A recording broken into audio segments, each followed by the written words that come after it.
चलिए आगे बढ़ेंगे और बात कर लेते हैं अब छत्तीसगढ़ की, जहां पर बोरेवासी पर देखिए सियासत देखी जा रही है। अब ऐसे में राधिका खेड़ा ने भूपेश बघेल पर तंज कसा है और कहा है कि बोरेबासी पर 8 करोड़ खर्च का आरोप लगा दिया।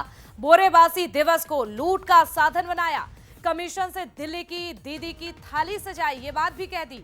देखिए, कुर्सी बचाने के चक्कर में महतारियों से धोखा दिया गया।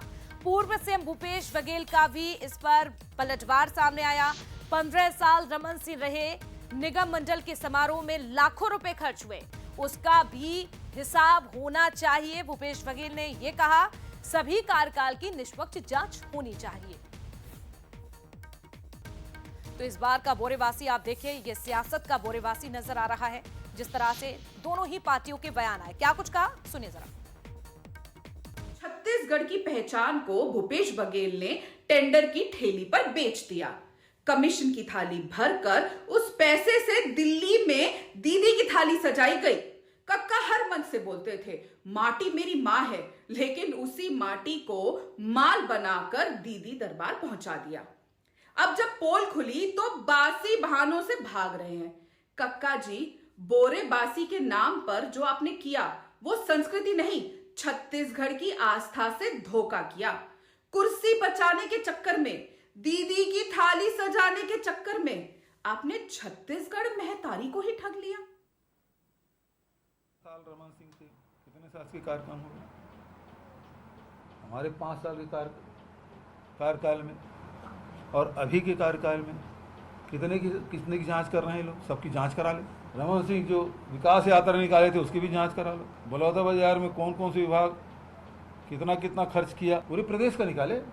15 साल वो निकाले, हमारा भी निकाले, अभी 1.5 साल इनका भी हो गया। शपथ लिए ना अभी मंडल निगम के लोग, उसमें लाखों खर्च हुआ है, उसका भी हिसाब किताब कर ले, उसे जांच कराए सब।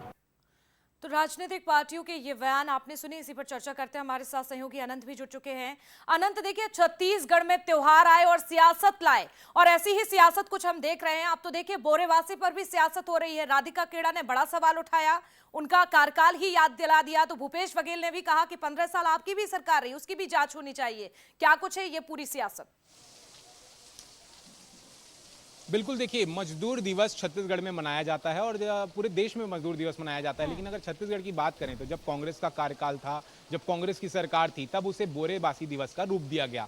एक बड़ा आयोजन किया गया कांग्रेस के पूर्ववर्ती जो सरकार थी उसके द्वारा, और उसमें जो पूरे खर्चे थे वो काफ़ी किए गए थे। काफ़ी बड़े पैमाने पर जो है वो बोरेबासी दिवस मनाया गया था, और इसे लेकर अब देखिए कहीं ना कहीं सियासत अब गर्म होते हुए नजर आ रही है। भाजपा की राष्ट्रीय प्रवक्ता हैं राधिका खेड़ा, जो पहले कांग्रेस में थी, अब उन्होंने ही भूपेश बघेल पर यह सवाल उठाया है, और उन्होंने कक्का करके संबोधित करते हुए कहा है कि देखिए, कक्का जो थे वो कमीशन के पैसे से दिल्ली का जेब भरते हुए नजर आ रहे थे, दिल्ली के दीदी का जेब भरते हुए नजर आ रहे थे, ऐसा उन्होंने साफ तौर पर कहा है। उसकी जांच की बात कही है। 5 घंटे के कार्यक्रम में 8 करोड़ रुपए खर्च किए गए, ये उन्होंने एक बड़ा आरोप भूपेश बघेल पर लगाया है। और जिस तरीके से देखिए, इन तमाम आरोपों के बाद भूपेश बघेल का पलटवार भी इस पर सामने आ चुका है, और उन्होंने साफ तौर पर कहा है कि जिस तरीके से भारतीय जनता पार्टी के 15 साल के कार्यकाल में जो सरकारी कार्यक्रमों में खर्चे हुए, उनकी जांच होनी चाहिए। निगम मंडल अध्यक्षों की जो नियुक्तियां हो रही हैं, उन पर जो उनके जो शपथ ग्रहण समारोह हो रहे हैं, उनकी भी जांच होनी चाहिए। अगर जांच हो रही है अगर पूर्ववर्ती सरकार के आयोजनों की, तो इस सरकार के भी तमाम सरकारी आयोजनों की भी जांच होनी चाहिए। तो अब देखिए, अब सवाल ये है कि सरकारी जो आयोजन प्रदेश में हो रहे हैं, क्या उनके जांच होने चाहिए? ये अब सबसे बड़ा सवाल जो है यहाँ पर खड़ा हो चुका है, क्योंकि लगातार देखिए भारतीय जनता पार्टी बोरे दिवस जो मनाया गया था छत्तीसगढ़ में, उसको लेकर अब सवाल खड़ा कर रही है। उसमें जो खर्चे हुए थे उसको लेकर जो है सवाल खड़ा करते कई नेता जो है नजर। सवाल तो यही है, देखिए, कि भले ही जांच की बात की जा रही हो, लेकिन जांच होगी या नहीं होगी ये तो आने वाला वक्त बताएगा। लेकिन सियासत काफी तेज है। बहुत शुक्रिया जुड़ने के लिए। तो छत्तीसगढ़ में बोरेवासी पर भी सियासत शुरू हो गई है।